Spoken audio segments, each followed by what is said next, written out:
Hey guys, quick message before we get this video started. So obviously the uploads have been on Fridays, which is not where I want them to be at all, because I really want to shoot for this series to come out on Tuesdays. That way it comes out with the rest of the week. But right now that's just not realistic. I am going to continue to upload the series, but it is going to be on the Friday, hopefully either Friday or Saturday. Because it's just that time of the semester where work is getting compounded over and over again. So it's just really rough for me right now. I'm making time, I'm editing throughout the week, and hopefully I'll just be able to, like I said, get them out on Fridays. But once we get to the summer, once there's more time, we should be to a Tuesday schedule. That's only a couple weeks away, so if you guys just hang with me. But that's really all I have to say. Hope you enjoy the video.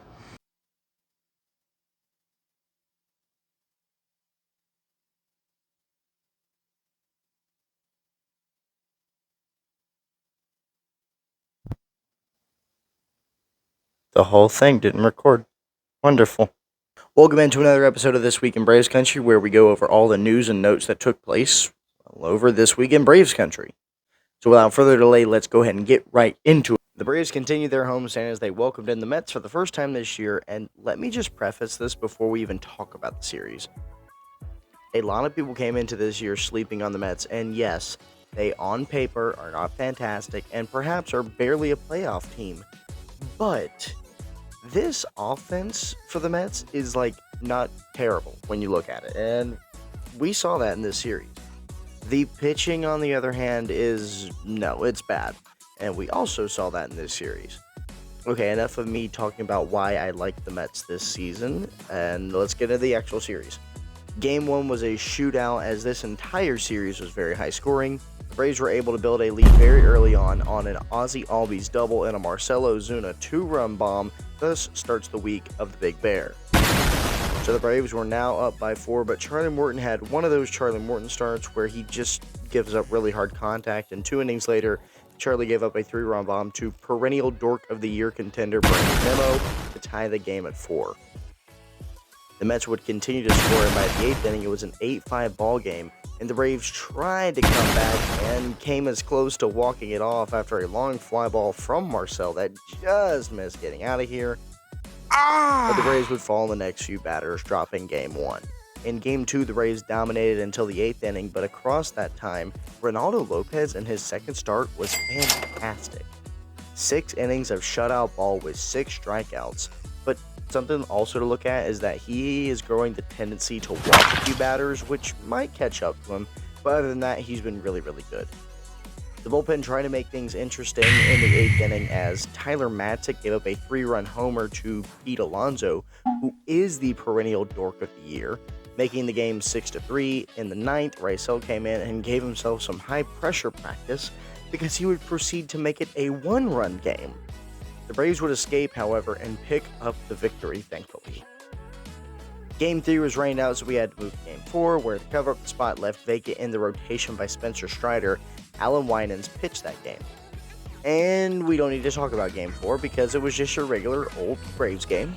Nothing different than your standard Braves day game where nothing weird happened. I definitely didn't have to watch this event in person and watch the Braves put out Luis Guillorme as a position player pitcher. Nothing happened. Nope, this was your standard run-of-the-mill game where we don't really need to talk about it ever again. There was no reason to really note this game. Nothing really happened. It was just run-of-the-mill to Miami, where the Braves have tortured the Marlins for a long while. Game 1, Max Fried started and shoved. 6 1/3 innings of 1-run ball is exactly what Max needed. Granted, it was against this terrible, no-good, very bad Marlins lineup, but I think Max was able to work on some stuff here. The offense also scored 8 runs this game, so that helps. The big inning was in the 7th when the Braves loaded the bases and walked in a run, making it a 3-0 ball game. After that, Ozuna singled home Ronnie and Ozzy, and 2 singles later by Mike and Arcia. And after that great inning, Marcell Ozuna stepped up and launched a ball 446 feet and made it an 8-1 ball game. Game 2 was started by Chris Sale, and he still looked really good, albeit this was his worst start. He gave up a homer to Josh Bell, then another run off a single, and he would remain scoreless until the 5th when he gave up 3 runs on a Brian De La Cruz double, but he was also pinched, like ungodly pinched by the home plate umpire, which for sure did not help. But after that, he was able to save the bullpen, going 7 innings with 7 strikeouts. Chris Sale has really looked like a steal for the Braves, and they are very fortunate to have him right now. He also dropped this amazing quote. On the offensive side of things, the Braves were completely shut down by Max Meyer, who looked really good. I honestly didn't know that Meyer was up. I always grab him in my MLB The Show franchise rebuilds because he always has a potential, and he showed it. He showed at video game stats today. He looked really good against the Braves. But for his efforts, Max was probably sit down to AAA. This is an unserious franchise in Miami. Game 3 was a Charlie Morton game, the same as the Mets game, where he just felt like helping out Miami, helping them pad their stats and such. The Braves' offense was keeping pace, though, as they had already built themselves a lead. But the damage was done against the Braves, as by the 7th, they found themselves down 7-5. And then the week of the Big Bear continued. Ozuna doubled and brought home run number 6, and the Braves were still rallying.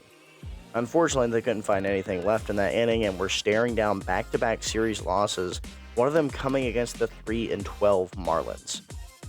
Well, the Braves, like they have all season so far, showed a lot of grit late and were able to put runners on and get the bat to the hottest guy in the lineup, and it was the Big Bear with the big fly that won the game. Marcell has had quite the turnaround both on the field and off the field, and while I still think he should have received a more severe punishment from the MLB after his domestic incident, Ozuna has shown that he's done the work to be a better person and has continued to be a role model in the clubhouse.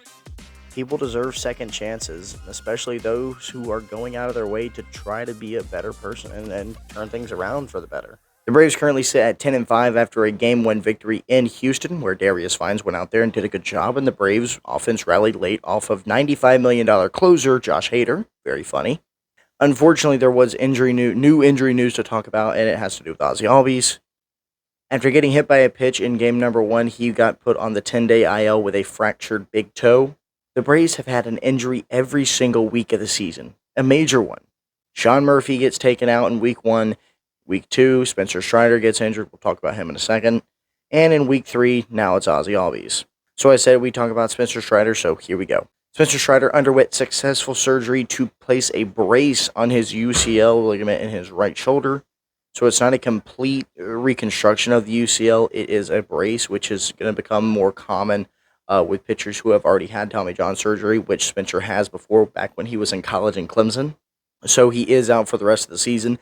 Don't know how long he'll be out for next season either, but it is a quicker turnaround than usual UCL treatment. Or I should say Tommy John treatment, but whatever. This will be uploaded at the end of the Houston series, which of course we will discuss next week. Can't think of anything other than just the injuries to talk about. Marcell Ozuna was a huge factor in this entire video. He's been on a roll.